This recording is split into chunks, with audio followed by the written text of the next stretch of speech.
The deep blue conquest captain Marcus Rivera stood on the bridge of the UES Leviathan, watching the endless expanse of Earth's Pacific Ocean stretch beyond the horizon. Humanity had finally done it. After centuries of dreaming, they had conquered the surface waters of their home planet. Massive floating cities dotted the ocean like pearls on blue silk, connected by underwater highways and powered by fusion reactors that hummed beneath the waves. The year was 2387, and Earth's oceans had become humanity's greatest triumph. Dr. Natasha Kowalski, the mission's chief oceanographer, approached the captain with her latest report. Her eyes sparkled with the excitement of discovery as she reviewed the data streaming from their deep-sea monitoring stations. "Captain, our surface operations are running at peak efficiency," she announced, her voice carrying the pride of someone who had dedicated her life to this moment. "The harvesting platforms are collecting minerals faster than our projections, and the kelp farms are producing enough protein to feed half of Earth's colonies." Commander David Chen, the fleet's tactical officer, nodded approvingly from his station. Unlike his predecessors, who had focused on military conquest, David understood that humanity's true strength lay in adaptation and innovation. The floating cities weren't just settlements, they were proof that humans could transform any environment into their domain. Engineer Rebecca Santos emerged from the lower decks, her hands still grimy from working on the atmospheric processors that kept their underwater facilities running. "The thermal generators are operating beyond expectations," she reported with satisfaction. "We're harnessing the ocean's natural temperature differences to power our entire operation." But it was Lieutenant Jake Morrison, their communications specialist, who first noticed something unusual. His monitoring equipment had been tracking marine life patterns, documenting how Earth's sea creatures adapted to humanity's presence. Most species had adjusted well, even thriving in the new ecosystem humans had created. "Captain," Jake called out, his voice carrying a note of concern that made everyone on the bridge turn toward him. "I'm picking up some strange acoustic signatures from the deep trenches. They're not matching any known marine life patterns in our databases." The Mariana Trench had always been Earth's final frontier, deeper and more mysterious than the vacuum of space. Even with all their technological advances, humans had only scratched the surface of the ocean's deepest regions. Now, as their expansion pushed further into previously unexplored depths, they were about to discover they weren't alone. Dr. Kowalski moved to Jake's station, studying the sonar readings with growing fascination. "These patterns are too regular to be natural," she observed, her scientific mind racing through possibilities. "They're almost like communication signals." The ocean floor, 6 miles below their floating city, held secrets that predated human civilization by millions of years. Ancient structures lay hidden in the abyssal depths, covered by sediment and time, waiting for the right moment to reveal themselves to the surface dwellers who had finally ventured into their domain. As the UES Leviathan continued its patrol route, its sensors penetrated deeper into the ocean than any human vessel had gone before. The crew remained unaware that their every movement was being observed by intelligences that had watched the young species above evolve from primitive land mammals into the masters of the surface seas. The conquest of Earth's oceans was complete, but the real adventure was just beginning. Signals from the abyss. 3 weeks after the first anomalous readings, the crew of the UES Leviathan found themselves at the center of humanity's greatest discovery. Dr. Natasha Kowalski had barely slept, spending countless hours analyzing the acoustic patterns that continued to emerge from the deep ocean trenches. The signals were becoming stronger, more complex, and undeniably intelligent. Captain Rivera, she announced during the morning briefing, her excitement barely contained. "I've decoded part of the transmission patterns. They're mathematical sequences, prime numbers arranged in ways that can only indicate deliberate communication." "Commander." David Chen leaned forward in his chair, studying the data displays that filled the conference room. His tactical training had taught him to recognize patterns, and what he saw both thrilled and concerned him. "Are we dealing with some kind of artificial intelligence down there? Maybe remnants of a lost human expedition?" Engineer Rebecca Santos shook her head, pointing to the geological surveys she had been conducting. "The structures we're detecting are ancient, Captain. Carbon dating of the surrounding sediment suggests they've been there for at least 50,000 years. Whatever built them was here long before humans developed technology." The implications sent shivers through the crew. Earth's oceans had harbored intelligent life for millennia, completely unknown to the surface world. Lieutenant Jake Morrison had been working around the clock to establish meaningful contact, using mathematical principles and universal constants that any advanced civilization would recognize. His persistence finally paid off when the first clear response came through the deep-sea communication array. The signal was unlike anything in human experience, composed of harmonic frequencies that seemed to resonate with the ocean itself. When translated through their quantum computers, the message was surprisingly simple. "Welcome, surface swimmers. We have been waiting." Captain Rivera felt the weight of first contact settling on his shoulders. Humanity had always imagined meeting aliens among the stars, never in the depths of their own planet. "Dr. Kowalski, what can you tell us about these beings? Are they hostile?" The oceanographer consulted her analysis, comparing the communication patterns with human linguistic structures. Their language suggests a highly advanced understanding of mathematics and physics. But more importantly, Captain, their tone seems curious rather than threatening. They're asking questions about us, wanting to understand our civilization. Rebecca Santos had been monitoring the underwater construction sites where humanity's expansion had reached its deepest points. "Our thermal generators and mining operations are directly above some of their settlements," she reported. "If they wanted to stop us, they could have done so easily. Instead, they seem to be studying our technology." The breakthrough came when Jake Morrison successfully established a stable communication link using a combination of sonar pulses and electromagnetic frequencies. The first extended conversation between humanity and the deep ocean dwellers lasted for 6 hours, covering everything from basic mathematical concepts to complex discussions about the nature of consciousness and civilization.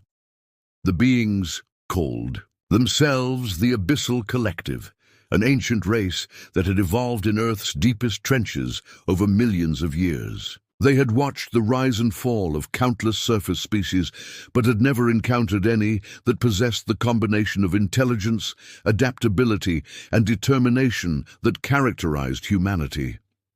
"Your species is unique," came the translated message from the depths. "Others who achieved intelligence eventually destroyed themselves or retreated from expansion. You alone have conquered your environment while maintaining the drive to explore beyond it." Dr. Kowalski realized they were witnessing something unprecedented in human history. "Captain, they're not just communicating with us, they're evaluating us. This feels like some kind of test." The Abyssal Collective had observed humanity's expansion into the oceans with great interest. Unlike previous surface species that had briefly ventured into their domain, humans had come to stay. They had built permanent structures, established sustainable ecosystems, and shown the kind of long-term thinking that impressed the ancient deep-sea civilization. As the communication sessions continued, it became clear that the Abyssal Collective possessed technology that could revolutionize human understanding of physics and engineering. They had mastered the art of living in harmony with the ocean's natural systems while maintaining an advanced technological civilization. The question Now was whether humanity was ready for what the deep dwellers had to offer. The deepest alliance, the first face-to-face meeting between humans and the abyssal collective, took place 7 miles beneath the Pacific Ocean in a specially constructed neutral zone that pushed human engineering to its absolute limits. Captain Marcus Rivera descended in the prototype deep-sea vessel Challenger 2, accompanied by Dr. Natasha Kowalski and a carefully selected diplomatic team. The pressure at such depths would have crushed any normal submarine, but human ingenuity had prevailed. Engineer Rebecca Santos had worked for months designing a craft that could withstand the crushing forces of the deep ocean, while maintaining life support systems for extended periods. The vessel represented the pinnacle of human underwater technology. As they descended through the crushing darkness, their lights illuminated structures that defied human understanding. The abyssal collective had built their cities from living coral that had been bioengineered over thousands of years, creating organic architecture that pulsed with bioluminescent patterns. The site was both beautiful and alien, challenging every assumption humans had made about underwater civilization. Commander David Chen monitored their approach through the vessel's advanced sensor array. "Captain, I'm reading massive energy signatures throughout the area. Their power systems are integrated directly into the ocean's thermal vents. It's like they've turned the entire seafloor into one giant energy grid." The meeting site was a marvel of cooperative engineering. The abyssal collective had constructed a pressurized chamber that could accommodate both species, using their mastery of underwater construction to create a space where humans could survive without pressure suits, while their hosts could remain comfortable in their natural environment. Dr. Kowalski was the first to make visual contact with their hosts through the chamber's transparent walls. The abyssal beings were unlike anything evolution had produced on the surface. They possessed elongated forms, adapted for life in the crushing depths, with bioluminescent patterns covering their translucent skin and sensory organs that could detect minute changes in water pressure and chemical composition. "They're magnificent," she whispered, watching as the beings moved through the water with graceful efficiency, perfectly adapted for their environment, but clearly possessing intelligence that rivals our own. The lead representative of the abyssal collective introduced himself through the translation system as Deep Current, a name that reflected his role as a navigator of both ocean currents and the flow of information within their society. His first words to the human delegation would be remembered in history books for generations to come. "Surface dwellers, you have accomplished what we thought impossible. You have conquered the waters above while maintaining the wisdom to seek understanding below. We offer you partnership in the greatest endeavor either of our species has ever attempted." Lieutenant Jake Morrison, serving as the mission's communications specialist, worked to establish clearer translation protocols. As the conversation progressed, it became evident that the abyssal collective had been planning this moment for decades, carefully observing human progress and waiting for the right time to make contact. "Your expansion into our realm was inevitable," Deep Current explained, his words creating patterns of light across his skin that the translation system converted into human language. "But unlike other surface species we have encountered throughout history, you came not as conquerors, but as builders. You sought to work with the ocean rather than simply exploit it." The revelation that other intelligent surface species had existed throughout Earth's history stunned the human delegation. The abyssal collective had witnessed the rise and fall of civilizations over millions of years, but had never found one worthy of partnership until humanity's arrival. Rebecca Santos studied the technical specifications that their hosts were sharing, her engineering mind racing to comprehend technologies that seemed to blend biology and physics in ways human science was only beginning to understand. "Captain, They're showing us energy systems that could revolutionize our entire civilization. Clean power generation that works in harmony with natural systems. The partnership proposal was breathtaking in its scope. The Abyssal Collective offered to share their ancient knowledge of ocean engineering, biological systems, and sustainable technology in exchange for humanity's innovations in space travel, surface manufacturing, and digital communication systems. Together, Deep Current concluded, we can transform not just Earth's oceans, but prepare for expansion to the water worlds that await us among the stars. The alliance between surface and depth was about to reshape the future of both civilizations. Beneath the storm, the first joint human abyssal construction project began 6 months after the historic meeting in the deep Pacific. The ambitious undertaking would create a new type of underwater city, combining humanity's industrial capabilities with the Abyssal Collective's mastery of biological engineering. Captain Marcus Rivera found himself coordinating the most complex international effort in human history. Dr. Natasha Kowalski had spent weeks learning from the abyssal biotechnicians, discovering how they had evolved coral structures that could grow into predetermined shapes while filtering water and generating energy. The collaboration was producing breakthrough technologies that neither species could have developed alone. Captain, the preliminary results are extraordinary, she reported from the construction site, her excitement evident even through the underwater communication system. We're creating living buildings that adapt to environmental changes while providing all the functions of traditional human architecture. Commander David Chen was overseeing the security aspects of the project, though the term security had taken on entirely new meaning. Instead of defending against threats, his role involved protecting the delicate balance between human industrial processes and the abyssal biological systems that were being integrated into the construction. The real challenge came when engineer Rebecca Santos discovered that their human construction techniques were disrupting ancient geological formations that the Abyssal Collective considered sacred. The thermal vents that powered their civilization had been carefully tended for thousands of years, and human drilling operations threatened to destabilize the entire system. We need to completely rethink our approach, Rebecca announced during an emergency meeting held in the pressurized habitat that had become the project's headquarters. Their power systems aren't just technology, they're ecosystems that have been cultivated over millennia. Lieutenant Jake Morrison had been working with abyssal communications specialists to develop new protocols for real-time collaboration between the two species. The language barriers were more complex than anyone had anticipated, involving not just words, but entirely different ways of perceiving time, space, and causality.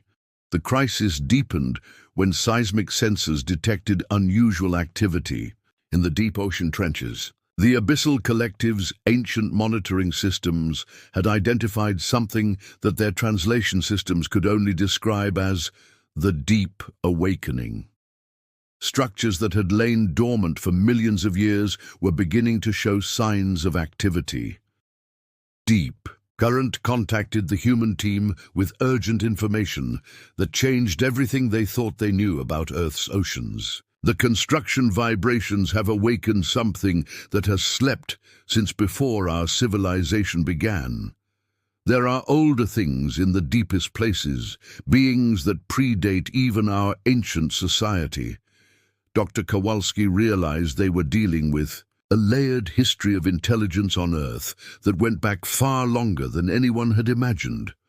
Captain, we're not just dealing with one ancient civilization. There are multiple levels of development down there, each one older and more mysterious than the last.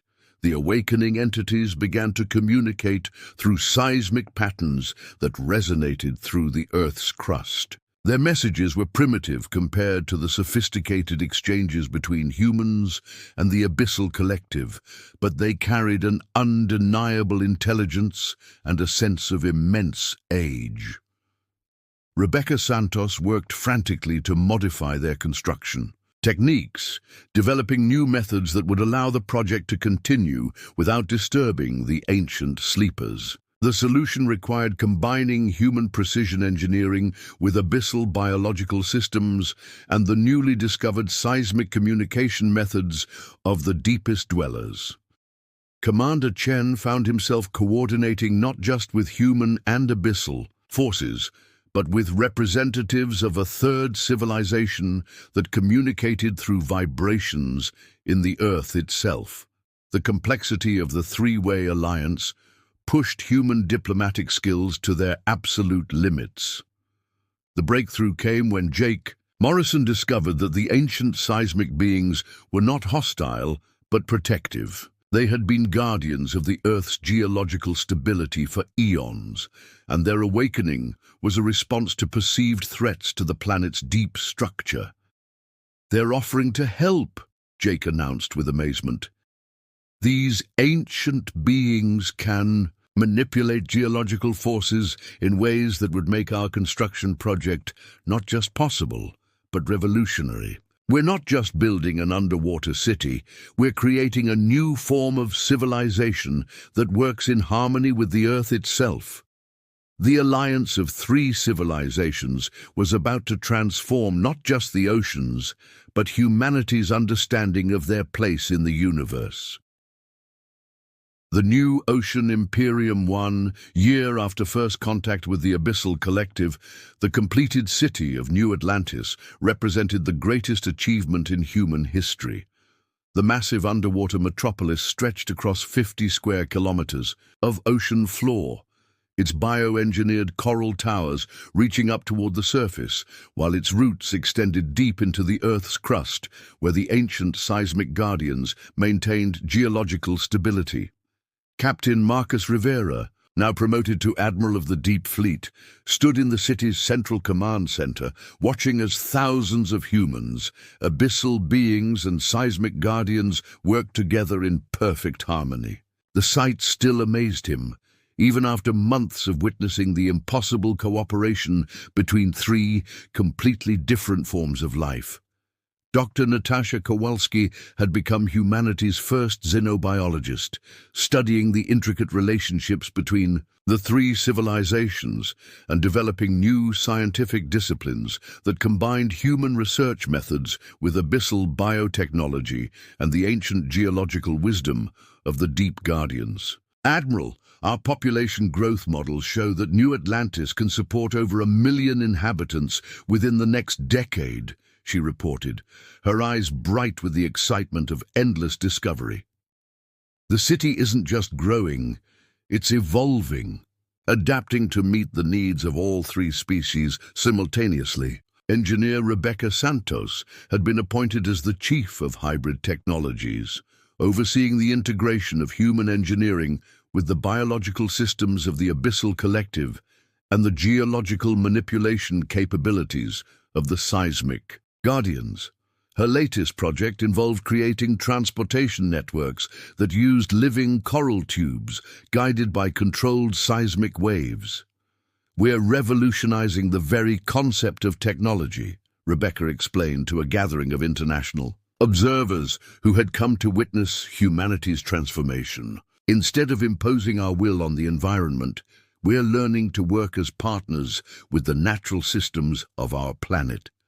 Commander David Chen had established the Trispecies Defense Corps, the first military organization in history designed to protect the interests of three different civilizations simultaneously. Rather than focusing on weapons and warfare, the Corps specialized in maintaining the delicate balance that allowed such different forms of life to coexist. The success of New Atlantis had attracted attention from humanity's space colonies, leading to plans for similar cooperative cities throughout Earth's oceans. But the most exciting development came when Lieutenant Jake Morrison successfully established communication with what appeared to be similar deep-sea civilizations on other water worlds throughout the galaxy. "Admiral, we're receiving signals from the Europa colony," Jake announced during the daily briefing. "The ice-penetrating probes have detected structured acoustic patterns beneath the moon's frozen ocean. The signatures are remarkably similar to what we first heard from the Abyssal Collective. The implications were staggering. If intelligent life had evolved in the deep waters of Earth, it was likely that similar civilizations existed throughout the galaxy's numerous ocean worlds. Humanity's partnership with the Abyssal Collective and the Seismic Guardians wasn't just transforming Earth, it was providing a template for expansion across the stars. Deep Current, now serving as the abyssal representative to the Trespassers Council, had shared ancient knowledge, suggesting that the pattern of surface-dwelling and deep-dwelling intelligence was common throughout the universe. Your species' willingness to cooperate rather than conquer may be the key to unlocking civilizations that have remained hidden for millions of years. The ancient Seismic Guardians, communicating through their translator entity known as Stone, Song revealed that they had detected similar geological communication patterns from other worlds. The network of deep-dwelling civilizations might extend far beyond anything humanity had previously imagined. As Admiral Rivera looked out through the transparent walls of New Atlantis at the thriving ecosystem that surrounded the city, he realized that humanity's greatest conquest had been learning not to conquer at all. By approaching the unknown with curiosity rather than force, they had gained allies that would help them explore the deepest mysteries of the universe. The surface waters had been just the beginning. Now, with their new partners from the depths, humanity was ready to dive into the greatest adventure of all, discovering what other wonders lay hidden in the dark waters of distant worlds, waiting for the right moment to reveal themselves to explorers brave enough to seek understanding in the deepest places of the universe. The age of the Ocean Imperium had begun, and the stars themselves held no secrets that could not be unlocked by those willing to dive deep enough to find them.